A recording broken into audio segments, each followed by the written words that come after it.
Hello mga kamix, welcome sa ating YouTube channel. Ayan, magluluto si Abenido ng lechon kawali. Akin mo pakuluan muna siya. Ayan, nilagyan ko siya ng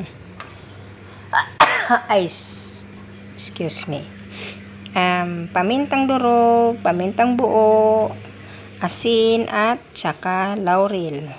Ayan, pakuluan ko yan hanggang sa lumambot at bago ko ilagay sa air fry para maging crunchy ang kanyang balat. Siyempre, gagawin ko yan ng binagoongan. Ililitsyon kawali muna ang baboy bago mo gawin ng binagoongan. Yung lang po, mamaya na lang ipakita kapag malambot na at maisa lang na sa air fry. Ipin na natin ang ating pinalambot sa pressure cooker. Yan. Ayan. Ayan na. Oh, ang liit na ng ano. Ayan.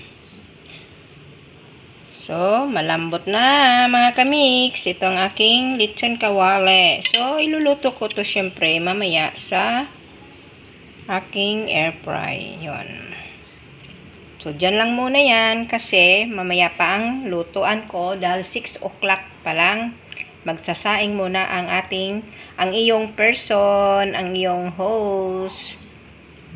Nagprito na ako ng talong. Inuna ko muna prituhin. Ayan, may naluto na ako. Ayan.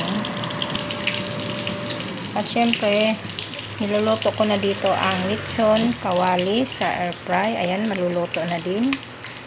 Ayan. So, madali lang po magluto ng binagoongang baboy. Depende sa inyong mga style. So, ito po yung aking ricado, sibuyas, bawang, kamatis, at ang aking bagoong. So, mamaya na lang. Kaya hindi pa luto ang aking talong. Pag naluto ng lahat, ay gisa na lang at timplahan nyo na. Yan. Napakasarap. I-try nyo. At ito naman ang aking sili. Ayan. Panghuli yan, pagluto ng lahat. Siyempre, kung saan kayo nagprito ng talong, doon nyo rin siya igigisa sa mga natirang mantika na ginamit. Siyempre po, ayan lang. So, ayan, nakaluto na ako guys. Ayan. At may sitakan bats ko. Ayan.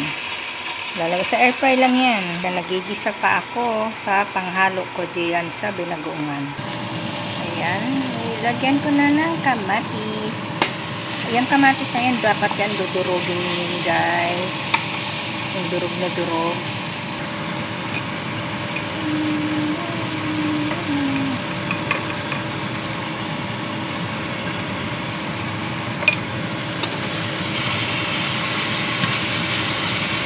Pag kulang na bagoong, dagdagan nyo na lang guys. May talong na, nilagyan ko na yan ng talong. At may timpla na yan guys, para na kayo nilagyan ko lang naman konting maji-maji. May sili na din yan. Ayan, hinulot ko na, hindi ko na pinakita syempre, hawak ko ayan. So ito, hiwa-hiwain ko na lang yan para ibuhos dito. Ito ang aking lechon kawali, nakat ko na po sila at ngayon lalagyan ko na siya ng mahiwagang sauce. Ayan, ipaibabaw mo lang siya guys. So, yan. Ganun lang kasimple ang aking binagoongang baboy. Yan, sarap nito. Paborito nila yan. Talagang taob ang aming kaldero.